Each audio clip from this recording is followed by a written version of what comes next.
Vasan TV ரசிகர்களுக்கு வணக்கம். இன்னைக்கும் சினிபூத்துல உங்களுக்காகவே சினிமா பத்தின பல விஷயங்களை கொண்டு வந்திருக்கேன். மோகன்லாலுடைய நடிப்புல இப்போ ஹிருதயபூர்வம் அப்படின்ற திரைப்படம் உருவாகிட்டு இருக்கு. இதுல கதாநாயகியா மாளவிகா மோகன் நடிச்சிருக்காங்க. ஸோ மாளவிகா பத்தி சொல்லணும் அப்படின்னா ஆல்மோஸ்ட் நிறைய படங்கள் ரிலீஸ் ஆயிருந்தாலும் தங்கலான் அப்படின்ற படத்தின் மூலியமா இவங்களுக்கு நிறைய லாங்குவேஜில் நடிக்கிறதுக்கான கெப்பாசிட்டி இருக்கு அப்படின்றத புரிஞ்சுக்கிறாங்க அப்படின்னு சொல்லலாம். ஏன்னா அதுக்கப்புறமா வரிசையா தமிழ், தெலுங்கு, மலையாளம் அப்படின்னு மாறி மாறி நடிச்சுக்கிட்டு இருக்காங்க. இந்த நிலையில இவங்களுடைய ப்ராஜெக்ட் சைமல்டேனியஸா ஓடிட்டு இருக்கிறது அப்படின்னு பார்த்தோம்னா சர்தார் 2 கார்த்தியுடைய நடிப்புல இவங்க நடிச்சிட்டு இருக்காங்க மாளவிகா மோகனன். இது இல்லாம மலையாளத்துல பார்த்தோம்னா இந்த ஹிருதயபூர்வம் அப்படின்ற படத்துல நடிச்சுக்கிட்டு இருக்காங்க. தெலுங்குல ராஜா சாப் அப்படின்ற திரைப்படம் பிரபாஸோட சேர்ந்து நடிச்சுக்கிட்டு இருக்காங்க. ஆனா இந்த ஹிருதயபூர்வம் அப்படின்ற திரைப்படம் இருக்கு இல்லையா, இந்த படத்துடைய முதல் கட்ட ஷூட்டிங் ஆனது முடிஞ்சிருக்கு, ராப் ஆயிருக்கு ஃபர்ஸ்ட் ஸ்கெடியூல் மட்டும். ஸோ இதுல இருந்து மறுபடியும் அடுத்தடுத்த படங்கள் நடிக்கணும் அப்படின்ற கட்டாயத்துக்காக வெளியே ஓடிட்டு இருக்காங்க. இருந்தாலும் இப்போ அவங்க ஒரு விஷயத்தை எக்ஸ் பக்கத்துல போட்டிருக்காங்க. என்னதான் ஒவ்வொரு படத்துடைய ஷூட்டிங்க்கும் நம்ம தாவி தாவி ஓடும் போது அங்கே ஒவ்வொரு ஃபேமிலி ஃப்ரெண்ட்ஸ் எல்லாம் நமக்கு கிடைப்பாங்க. அந்த மாதிரி இந்த ஹிருதயபூர்வம் அப்படின்ற இந்த படத்துடைய குழு எனக்கு ஒரு மிகப்பெரிய ஃபேமிலி அப்படின்ற மாதிரி சொல்லியிருந்தாங்க. சத்யன் அந்திகாடு தான் இந்த திரைப்படத்தை இயக்கியிருந்தார். மலையாளத்தில் ஒரு மிகப்பெரிய ஜாம்பவான் அப்படின்னு சொல்லலாம். ஸோ அவரோடையே இணைஞ்சு இந்த படத்தை 1 month ஃபுல்லாக நான் கம்ப்ளீட் பண்ணியிருக்கேன் அப்படின்னு நினைக்கும் போது ரொம்ப சந்தோஷமாக இருக்குது அப்படின்னு அவங்களுடைய ஹாப்பினஸ் முழுக்க இதில் ஷேர் பண்ணியிருக்காங்க. ஜிவி பிரகாஷ் இவரை பற்றி சொன்னாலே ஒரு பக்கம் நடிப்பு, இன்னொரு பக்கம் மியூசிக் அப்படின்னு சொல்லி நடித்து தள்ளிக்கிட்டு இருக்காரு. சரி, இதுக்கப்புறமா என்ன பண்ணுவார் அப்படின்னு பார்த்தோம்னா வரிசையாக நிறைய படங்களுக்கு மியூசிக் தான் போடுவார். ஏன்னா நடிக்கிறது கொஞ்சம் கொஞ்சமாக கம்மியாக ஆரம்பிக்கும் அப்படின்ற மாதிரி சொல்கிறாங்க. ஏன்னா அவருக்கு ஏற்ற மாதிரியான கதாபாத்திரங்களும் கதையும் அமையாததே அதுக்கான காரணம் அப்படின்னு சொல்கிறாங்க. இப்போ ரீசெண்டாக அவரோட இசையிலையும் சரி நடிப்பும் சரி இந்த ரெண்டுமே பார்க்கும்போது கம்பைண்டாக ஏதாவது ஒரு விஷயம் பண்ணும் அப்படின்றதுக்காகவே கிங்ஸ்டன் அப்படின்ற ஒரு படம் பண்ணாங்க. முன்னாடி பார்த்தோம்னா வணங்கான் அப்படின்ற படத்துக்கு இசை அமைச்சிருந்தாரு. அதுக்கப்புறம் நிலவுக்கு என்மேல் என்னடி கோபம் அது ரீசெண்டாக ரிலீஸ் ஆயிருந்துச்சு, கிங்ஸ்டன் படம். இதெல்லாம் நமக்கு தெரிஞ்சது தான். பட் இது எதுவுமே ரசிகர்கள் மத்தியில் ட்ரெண்ட் செட்டராக இல்லை அப்படின்ற மாதிரி தான் சொல்கிறாங்க. ஒரு பாட்டு 2 பாட்டு ஓகே, கோல்டன் ஸ்பேரெல்லாம் ஹிட்டாச்சு, பட் ட்ரெண்ட் செட்டராக இல்லையப்பா அப்படின்ற மாதிரி தான் சொன்னாங்க. அண்ட் படத்துடைய பிஜிஎம்ஸ் எல்லாம் ஒன்றும் எஃபெக்டிவாக இல்லை, அசுரனுக்கு போட்ட மாதிரிலாம் பிஜிஎம் போட மாட்டாங்களேப்பா அப்படின்ற மாதிரிலாம் சொன்னாங்க.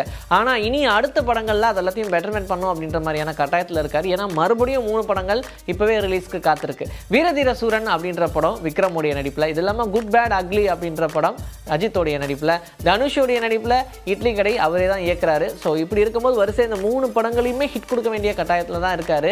ஏன்னா ஆல்ரெடி இட்லி கடை, குட் பேட் அக்லி இது ரெண்டுமே போட்டி அப்படின்னு சொல்லிட்டு இருக்காங்க. பட் போட்டி போடுற மாதிரியே ஜிவி பிரகாஷ் 2 படத்துக்கும் இசை வேற அமைச்சிட்டு இருக்காரு. ஸோ இதில் எது பெஸ்ட்டாக இருக்கும் அப்படின்ற மாதிரி எல்லாருக்கும் ஒரு குழப்பம் வேற. சரி, சீக்கிரமாகவே இதுக்கான விடை நமக்கு கிடைக்கும் அப்படின்ற மாதிரி சொல்றாங்க. பொறுத்திருந்து பார்க்கலாம். ஹிருத்திக் ரோஷனுடைய நடிப்பில் 2019ஆம் ஆண்டு ரிலீஸ் ஆன திரைப்படம் வார் ரிலீஸ் ஆகி பெரிய ஒரு சக்ஸஸ் ஆனதுக்கு அப்புறமா இந்த படத்தை செகண்ட் பார்ட் எடுக்கணும் அப்படின்னு சொல்லிட்டு இருந்தாங்க. ஆனால் அதுக்கான வேலைகள் எதுவும் நடக்காமே இருந்துச்சு. இப்போ இந்த படத்துடைய ஷூட்டிங்கே கிட்டத்தட்ட கம்ப்ளீட் பண்ற ஒரு ஸ்டேஜில் இருக்கு. அந்த அளவுக்கு வேகமாக இந்த படத்துடைய ஷூட்டிங் எல்லாம் முடிஞ்சிட்டு இருக்கு அப்படின்னு சொல்லலாம். இன்னொரு பக்கம் இந்த படத்துடைய ரிலீஸ் டேட் அயன் முகர்ஜியோடைய இயக்கத்தில் ஜூனியர் என்டிஆர் வில்லனா நடிச்சிருக்கிற திரைப்படம் தான் இந்த வார் 2 அப்படின்ற படம். ஆகஸ்ட் 14ஆம் தேதி, அதாவது சுதந்திர தினத்தை முன்னிட்டு இந்த படத்தை ரிலீஸ் பண்ணலாம் அப்படின்ற மாதிரி பிளான் பண்ணியிருந்தாங்க. ஆனால் இப்போ ஒரு சட்ட சிக்கல். ஏன்னா அதே டேட்டில் தான் கூலி படமும் ரிலீஸ் ஆகிற மாதிரி இருந்துச்சு. லோகேஷ் கனகராஜோட இயக்கத்தில் ரஜினிகாந்த், உபேந்திரா, அமீர் கான், நாகார்ஜுனா அப்படின்னு சொல்லி நிறைய நடிகர்கள் இதுலேயும் நடிச்சிருக்காங்க.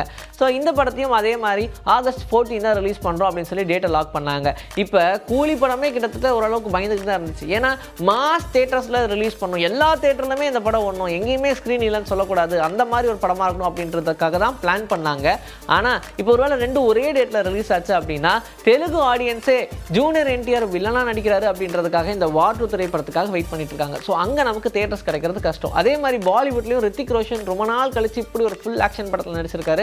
அதனால அங்கேயும் தேட்டர் கிடைக்கிறது கஷ்டம். என்னதான் பண்றது அப்படின்னு சொல்லி விநியோகஸ்தர்கள்லாம் பயங்கர குழப்பத்தில் இருக்கும்போது, ஆனால் இப்போ இந்த வார் 2 திரைப்படம் தள்ளி போகிறதுக்கான சான்சஸ் உண்டு அப்படின்ற மாதிரி சொல்கிறாங்க. ஒரு சில பிரச்சனைகள் காரணமாக இந்த வார் 2 திரைப்படத்துடைய ரிலீஸ் டேட்டை அப்படியே தள்ளி வைக்கிறோம் அப்படின்னு சொல்லிட்டாங்க. ஸோ இன்னுமே நிறைய வேலைகள் இருக்குது அப்படின்னு நினைக்கிறேன். அதனால் இந்த கூலி திரைப்படத்துக்கு அடிச்சது பாரு ஜாக்பாட் அப்படின்னு சொல்லி கிளியர் மைண்டடாக எல்லா இடங்கள்லையும் இவங்க பிளான் பண்ண மாதிரியே ஸ்க்ரீன் பண்ணுறதுக்கான வேலைகள் நடந்துகிட்டு இருக்கு. ஸோ சீக்கிரமாகவே மெகா ஹிட்டான ஒரு திரைப்படம், மாஸ் தேட்டர்ஸை பிடிச்ச ஒரு திரைப்படம் அப்படின்னு சொல்லி நிறைய ரெக்கார்ட்ஸ் பிரேக் பண்ணும் அப்படின்ற மாதிரி தான் சொல்கிறாங்க. ஜானுடைய இயக்கத்தில் 2005ல் விஜய், ஜெனிலியா, வடிவேலுன்னு நிறைய நடிகர்களுடைய நடிப்பில் ரிலீஸ் ஆன திரைப்படம் சச்சின். இந்த படம் சந்திரமுகியோட ரிலீஸ் ஆனதுனால படம் எதிர்பார்த்த அளவுக்கு பெரிய வசூல் இல்லை. அதனாலேயே ஒரு பயங்கர அப்செட்டில் இருந்தார் அப்படின்னு சொல்லலாம். ஆனால் இப்போ வரைக்கும் இந்த படம் ரசிகர்கள் மத்தியில் கொண்டாடப்படக்கூடிய ஒரு படமாக இருக்குது. படத்துடைய பாட்டு எல்லாமே சமையிட்டு தேவிஸ்ரீ பிரசாத்தோட இசையில். அண்ட் இப்போ வரைக்கும் எப்போ இந்த டிவியில் போட்டாலும் சரி உட்காந்து பார்க்கறதுக்கான ஆடியன்ஸ் கூட்டமாக இருக்க தான் செய்கிறாங்க. இருந்தாலும் இந்த படத்தை நாங்கள் தேட்டரில் பார்க்க மிஸ் பண்ணிட்டோமே அப்படின்னு சொல்லி நிறைய பேர் புலம்புவாங்க இல்லையா. இல்லையா? 20 வருஷம் கழிச்சு இப்போ இந்த சச்சின் படம் ரீரிலீஸ் ஆக போகுது அப்படின்னு சொல்லும்போது விஜயோடைய ரசிகர்கள் எல்லாரும் பெரிய அளவில் தீனி போட்ட மாதிரி தான் இருக்குது. ஸோ இதன் மூலிமா என்ன தெரியுதுன்னா, விஜய் என்னதான் வந்து படங்கள் நடிக்க மாட்டேன் அப்படின்னு சொன்னாலும் ஆல்ரெடி ரிலீஸ் ஆன படங்கள்லாம் இருக்கு இல்லையா, அது எல்லாத்தையும் ரீரிலீஸ் பண்ணியே அவருடைய ஃபீவர் அப்படியே தக்க வச்சிருப்போம் சினிமா இண்டஸ்ட்ரியில் அப்படின்னு சொல்கிற மாதிரி தான் இருக்குது. ஸோ இந்த நிலையில் இந்த சச்சின் திரைப்படம் இப்போ ஏப்ரல் 18ஆம் தேதி ரிலீஸ்க்கு காத்திருக்கு அப்படின்ற மாதிரி சொல்கிறாங்க. ஸோ ரீரிலீஸ் ஆகிற இந்த சச்சின் திரைப்படத்துக்காக ரசிகர்கள் இப்போ பேனர் அடிக்க ஸ்டார்ட் பண்ணிட்டாங்க. இன்னைக்கு நம்மளுடைய சினிபுத்தில் சினிமா பற்றின பல விஷயங்களை பார்த்தாச்சு. இதே மாதிரி அடுத்த எபிசோடுக்காக வெயிட் பண்ணிட்டு இருங்க. நான் உங்களை வந்து சந்திக்கிறேன். Until then, this is back from Vijay. Take care.